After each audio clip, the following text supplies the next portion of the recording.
কোটি কোটি টাকার স্বপ্ন European high profile কোচের অপেক্ষা, আর ফুটবল ভক্তদের তুমুল উন্মাদনা। সবকিছুই এক নিমিষে ধূলিসাৎ। তবে কি বাংলাদেশ ফুটবল ফেডারেশনকে বুড়ো আঙ্গুল দেখিয়ে দিলেন ওয়েলসের সাবেক মাস্টারমাইন্ড ক্রিস কোলম্যান?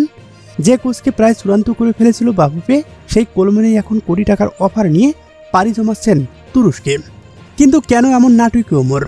পর্দার আড়ালে বাফুফের কোন অপেশাদারিত্ব লুকিয়ে আছে তা জানতে ভিডিওটি শেষ পর্যন্ত দেখুন। ওয়েফা ইউরো 2016-তে গ্যারেথ বেলদের নিয়ে ওয়েলসকে সেমিফাইনালে তুলে বিশ্ব কাঁপিয়ে দিয়েছিল এই ক্রিস কোলম্যান।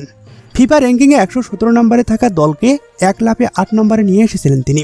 এমন একজন হাই প্রোফাইল কোচ যখন বাংলাদেশের দায়িত্ব নিতে আগ্রহ দেখান, তখন দেশের ফুটবল প্রেমীরা বুক বেঁধেছিল নতুন আশায়। শোনা যাচ্ছিল বাফুফেও তাকে প্রধান কোচ করতে বাৎসরিক প্রায় 9 কোটি টাকা খরচ করতেও প্রস্তুত ছিল। কিন্তু শেষ মুহূর্তে এসে পুরো পাশার দান উল্টে গেল। হঠাৎ করেই দেশের ফুটবল পাড়ায় খবর চাউর হয়েছে। গত 3 দিন ধরে কোলম্যানের সাথে কোনোভাবেই যোগাযোগ করতে পারছেন না বাংলাদেশ ফুটবল ফেডারেশন। টেকনিক্যাল কমিটির প্রভাবশালী সদস্যরা একের পর এক মেসেজ দিল, উপাস থেকে মিলছিল শুধুই নীরবতা। সবাই ভেবে নিয়েছিল কোচ হয়তো হারিয়ে গেছেন, কিন্তু না, ভেতরের খবর হলো এই সাইলেন্স মোডের পেছনে কোনো লুকোচুরি ছিল না, বরং ছিল বাফুফের ঢিলেঢালা ভাব আর অন্তহীন গরিমসির প্রতি কোলম্যানের চরম বিরক্তি। বছরের পর বছর ধরে বিদেশি কোচদের নিয়ে বাফুফে যে খামখেয়ালিপনা আর তামাশা করে আসছে, এবারও তার ব্যতিক্রম হয়নি।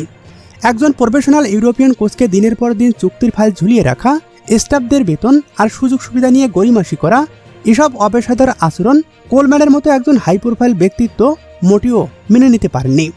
আর বাফুফের এই ঢিলেঢালা ভাবের সুযোগটাই লুফে নিয়েছে তুরস্কের একটি ক্লাব।